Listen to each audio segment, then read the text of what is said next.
be tackling toddler tantrums.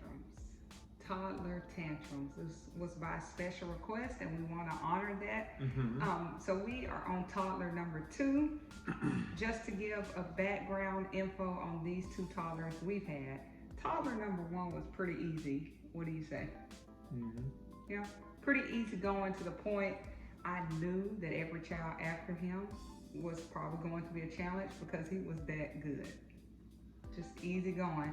Toddler number 2 has given us a run for our money. He's given her. She's easy for me too. Maybe because she's a daddy's girl. We just had an episode where she didn't want to clean up. Yeah, so like Taylor tell her clean up. She throws a fit, but then I say, hey, Gerson, clean up. Okay. So this is more so. You're gonna hear different experiences from. She tries me. Let's just say that. She tries me. And I was warned that child number 2 would try. But she does have more like emotions. I gotta get used to that. Like, you know. We'll get to that. The word tantrums. Now I will say, starting off, we are a family that is a firm believer in. Taylor said, what you say? Spankings, whoopings. whoopings. I got whoops. Or if you want to say beats as a child. We do not beat. They get whooping. So I ain't one of those, sorry, I don't win all my kids. Yeah, we do. They do get spankings. So, but that video, whoopings.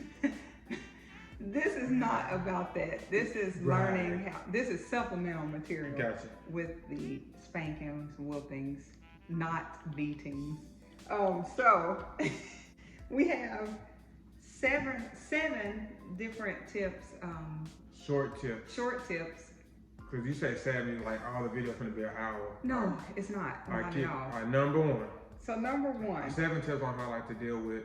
Now we're no experts, No. We got 2 kids. We continually and please comment below, because we are in this right now. She is about to be 2, going on 22. I don't know what to do with her, but anyway. Number 1, handle and address the problem right there and then. And this is just stuff that has worked for us and that I found online and through books. So this is just a gathering of all of that. So number 1, handle and address the problem right there and then. Okay. Kids.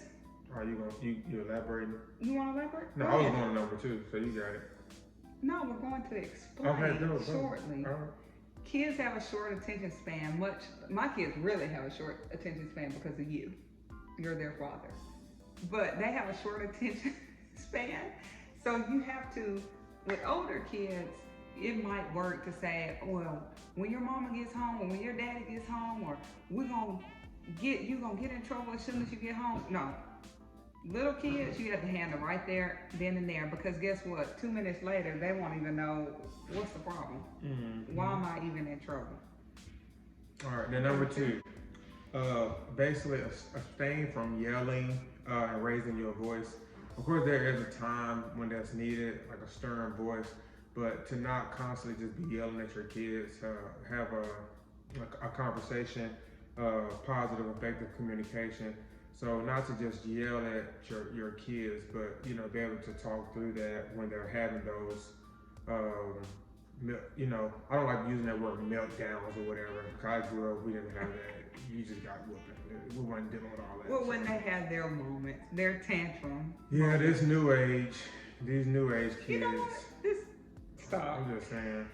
Number 3. Spit a ride. I grew up, you spit a ride, you spoil a child, but Goodness, if we see where that got a lot of our generation. Number 3, teach the skill of how to properly express emotions. This one is important to me. Lamar can tell you I'm an emotional person. I'm all about the emotions. Let's express it, let's feel it, let's talk about it. He's not. That's fine. But with our kids, something that my Nana instilled in us, and then my mother, was that little people have little feelings. Don't treat them like an object.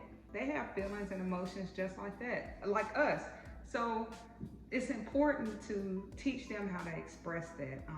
Even still, you'll see at any given moment, like my mom bending down in Carson and Grayson's face, talking to them, like, what's going on? Talk to me about it. And I appreciate that because it gives them time and space to express it. But if we don't teach them how to express it, they will just have more and more meltdowns. Okay, number 4. And I would say with that one as well, Lord. I should have done this video by myself. You should have. We I would also, have been done by one now. way that we teach them is through books. So we have books on emotions. And the reason he's trying to skip this one because he too needs to read the books. I'm not doing my emotions. So you will hear Grayson say, I happy, or I sad, I happy, I sad. So teaching her to name what she's feeling instead of falling out on the floor, well, what's wrong? Let's talk about it. And hopefully establishing that early on will be helpful when they become adults. Yeah. So I'm gonna kind of couple 2 together, 4 and 5. Basically, rely on brief, easy to follow commands. And also the second point is to, when they're in trouble, to have a conversation and say, hey, why are you in trouble? Getting them to kind of express why they're in trouble, to have the understanding. Because I would say growing up, when we got in trouble or whatever, a lot of times you don't fully understand why you got in trouble as a kid, even though you may have did something that was wrong, you just would get a whooping or get yelled at or whatever.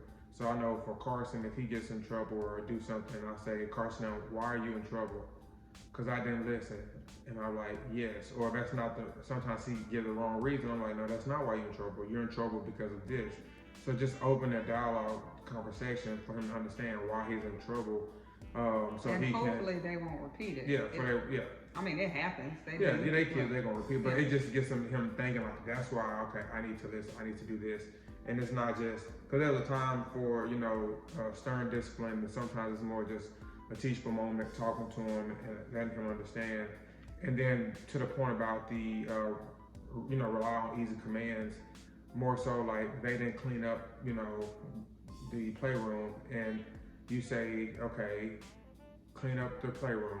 Don't give them like a full list of, because they're so young, they can't sometimes comprehend all that at once, especially when they're in trouble, or hopefully you're not yelling because then they're hiding. So just say, hey, I told you clean up, you didn't clean up, so you're about to get in trouble. But then you still make them do what they're supposed to do. A lot of times, it's like, okay, you get in trouble, okay, go sit down, and then you can just go about your. So you combine like 3. I did? Yes. Okay, because I'm concise. Let me just, because that might be jumbled. So what he said first was important to rely on brief, easy to follow commands. Then he talked about having dialogue with your kids and ended with following up with whatever your demand was.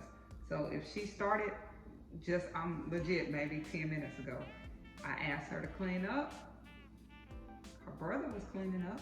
She didn't want to clean up. She fell out on the floor and actually shook her head at me like, no, I'm not cleaning up. So she gets disciplined, talk it out, tell her you're about to clean up, and I'm follow through with that demand, whatever I'm asking her to do. So, how I concisely did 3 like that. So that's all of them. No, we have one more. So our last one is to move on from whenever that tantrum happens, move on from it and don't take it personal. It can happen anywhere. It's happened to us at all places, at home, at church, in the store, school. It doesn't matter, but don't take it personal. They're trying to figure out, they're little people trying to figure out their little emotions, and we're here to guide them along. So you just move on, don't make it a big deal. Don't take it personal. With that, don't take it personal, but also don't feel like you're embarrassed. Because I can't say growing up, if I acted a fool in public, I was gonna get in trouble in public. If I was at church, so I don't get embarrassed. If you act up in church, you get a whooping in front of people in church, or you get in trouble, or, as a parent, let me share I can something care less. I did. I said something at Target one day. It probably wasn't the wisest thing, but the lady caught me off guard. So Carson was small. He was old enough to be running around. It was just me and him. We were in Target. And you know how you have the circular units that have the clothes on it? I don't go to Target like you all the time. But I think I know what you're talking about. Okay. Yeah. Okay, but anyway, I turn my back for like 1 second. So I believe when people say my kids got snatched in like 1 second, I get it. So I turned to get a pair of clothes, and then he like disappeared. And he was in the middle of that circular thing, unit, whatever, that holds the clothes. And I grabbed him out there and I spanked him in the store. And this woman looked at me like, how dare you? And I said, I'll whoop you too. And I was like, I probably shouldn't have, but y'all, she caught me in a moment. So don't be that person in the store when you see a parent struggling. Don't be that person that's judging them with your eyes.